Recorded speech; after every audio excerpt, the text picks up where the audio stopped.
Мексика асқабақтың отаны болып саналады.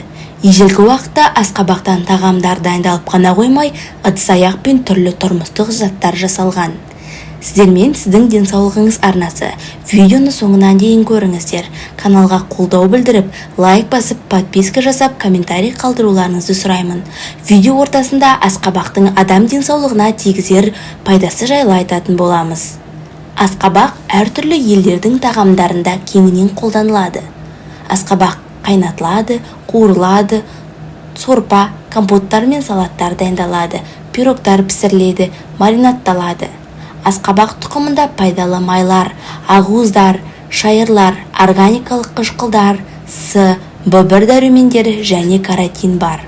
Асқабақтың жұмсағында талшықтар мен түрлі өсімдік қанттары, кальций, калий, магний, темір тұздары, сонымен қатар микроэлементтер, мыс, кобальт, фосфор, В1, В2, В5, Е, А дәрумендері бар. Асқабақ пектинге өте бай, ал қызғылт, сары және сары түрінде сәбізге қарағанда каротин көп. Асқабақ препараттары қабынуға қарсы, тамыр кеңейткіш, тыныштандыратын, метаболизм процестерін жақсартатын және жараларды емдейтін қасиеттерге ие. Асқазан ішек жолдарының жұмысын жақсартады, зәр мен өт шығаруды қалыпқа келтіреді, антигельминтикалық әсер көрсетеді, дененің су мен тұз алмасуын арттырады, ұйқыны қалыпқа келтіреді. Асқабақтан туберкулез таяқшасының өсуін тежейтін зат бөлінеді. Асқабақ бүйректі ғана емес, бүкіл ағзаны тазартатын керемет диуретик болып саналады. Тек пайдалы және қанша пайдаланса да зиян тигізбейтін бірден-бір керемет көкөніс. Асқабақ зәр шығару органдарының қызметі бұзылған науқастарға, склероз, артрит және тағы басқа науқастарға тағайындалады. Диуретик ретінде күніне 500 грамм шикі асқабақтан жеу. Бұл жерде өт айдағыш қасиетін ескереміз. Бүйрек пен бауыр ауруларында көмегі өте зор. 500 грамм шикі асқабақтың өзін немесе тәулігіне жарты кесе асқабақ жұмсағынан дайындалған табиғи шырынды жүрек ауруы кезінде диуретик ретінде қабылдау қажет. 20 грамм асқабақ сабағын ұсақтап турап, 2 стакан суға қайнатыңыз. Сүзіп алып, күн сайын зәр мен өт айдағыш ретінде ішіңіз. Асқабақ сабағының қайнатпасы метаболикалық бұзылуларға тамыр кеңейткіш ретінде бүйрек ісінуінде ұсынылады. 500 грамм шикі асқабақ жұмсағын немесе 2 килограмм қайнатылған пісірілген асқабақтан артық сұйықтықтан құтылу үшін күн сайын бүкіл маусымда қабылданады. Шығу тегі әртүрлі ісінулер үшін өте тиімді. Пісірілген жұмсағы қатерлі ісікке қарсы ісіктерге жағып, тамақпен бірге қабылдау ұсынылады. Асқабақ жүрек қан тамырлары ауруымен, гипертониямен, атеросклерозбен байланысты ісінулерде кеңінен қолданылады. Өйткені оның құрамында көптеген пектиндер бар және денеден холестеринді кетіруге көмектеседі. Анемияға арналған құрал.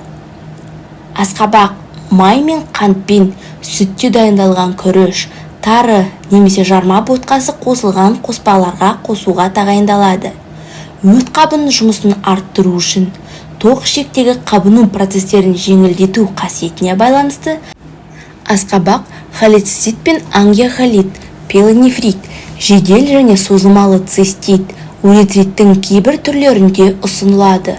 Бұл жағдайларда күніне 2 рет 100 грамм асқабақты ботқа түрінде қабылдау ұсынылады. Асқабақ Боткин ауруымен, яғни сарғаю ауруымен ауыратын науқастарға ұсынылады. Өйткені ол бауырдың антитоксикалық функциясын қалпына келтіруді тездетеді. Қайнатылған немесе бұқтырылған асқабақ бауыр мен көкбауырдағы тоқырауды жояды. Ағзадан улы заттар мен радионуклеидтерді кетіруге көмектеседі. Асқазан ішек жолдарының жұмысын жақсартады. Қабынуды, әсіресе тоқ ішекті жеңілдетеді. Өт қабының қызметін жақсартады. Бүйрек пен бауыр қызметін қалыпқа келтіреді. Ас қорытуды жақсартады. Сондықтан асқабақ, асқазан мен 12 елшектің ойық жарасы, созылмалы іш қату және колит үшін таптырмас тағам болып саналады. 100-150 грамм асқабақ ботқасын күніне 3 рет күнделікті тағамға қосымша қабылдаңыз. Нан өнімдері мен тәттілерді шектеңіз. Маусым бойы күніне 2-3 кесе асқабақ шырынын ішу, іш қату, бауыр аурулары, өт жолдары, өт қабы, колит және құрттарға қарсы ең жақсы дәрі болып табылады. Маусым бойы күн сайын 1-3 килограммға дейін шикі, қайнатылған, пісірілген асқабақты жеу іш қатуға, бауыр ауруларына, өт ауруларына көмектеседі. 500 грамм шикі асқабақтың жұмсағын іш қатудың күнделікті дозасы және іш жүргізетін дәрі ретінде пайдаланасыз. Бауыр, бүйрек аурулары кезінде 3-4 ай бойы күніне 1,5-3 килограмм ботқа түрінде пісірілген асқабақты тұтыну қажет. Клизма түріндегі асқабақтың атвары қуық асты безінің ауруларында қолданылады. Бұл жағдайда сіз асқабақ тұқымының майынан микроклизмалар қойсаңыз болады. Асқабақтың калориясы төмен болғандықтан дәрігерлер мен диетологтар оны метаболикалық бұзылуларға, әсіресе семіздікпен күресуге кеңес береді. Бұл ішектің моторлық қызметін жақсартады, диурезді және ағзадан тұздарды бөлінуін күшейтеді. Асқабақ қант диабеті мен подаграға арналған қарапайым тағам. Асқабақ қайнатпасының рецептері. Асқабақтың балмен қайнатпасы. 200 грамм асқабақ, 2 ас қасық бал. Күніне 4 рет 3 жұтым ішу. Орталық жүйке жүйесін тыныштандырады және тыныш, күшті ұйқыға ықпал етеді. Лимон қосылған асқабақтың қайнатпасы жүкті әйелдерде құсу және теңіз ауруы үшін қозғалыс ауруы кезінде өте тиімді. Асқабақ гүлінің қайнатпасы жараларды емдейтін қасиетке ие. Мұндай қоспасы бар компресстер мен таңғыштарды қант диабетімен ауыратын және подаграмен ауыратын науқастар аяқ қолдарда трофикалық жаралар пайда болған жағдайда пайдаланады.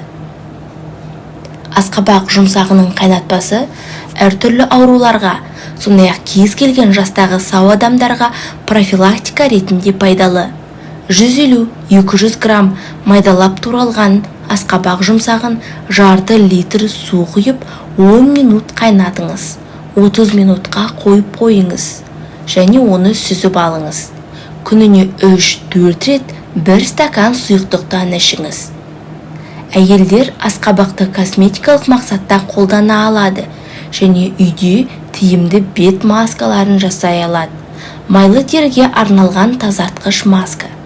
Шикі асқабақты жұмыртқа ақуызымен араластырып, бетіңізге 10 минут жағып қойыңыз. Салқын сумен шайсаңыз, бетіңіз өте таза және жұмсақ болады. Емшектегі сәбилер үшін асқабақтан дәмді пюре дайындауға болады. Ал қызыл түстегі заттар балалардың аллергиясын тудырады деп ойлаудың қажеті жоқ. Асқабақ ешқашан аллергия шақырған емес, сондықтан емшектегі сәбилер үшін асқабақ пайдалы әрі дәмді тағам. Асқабақ құрамында жасұнық, ат, продәрумені және пектинді заттар енеді. Асқабақтан пюре жасап қана қоймай, шырынын берсеңіз де болады.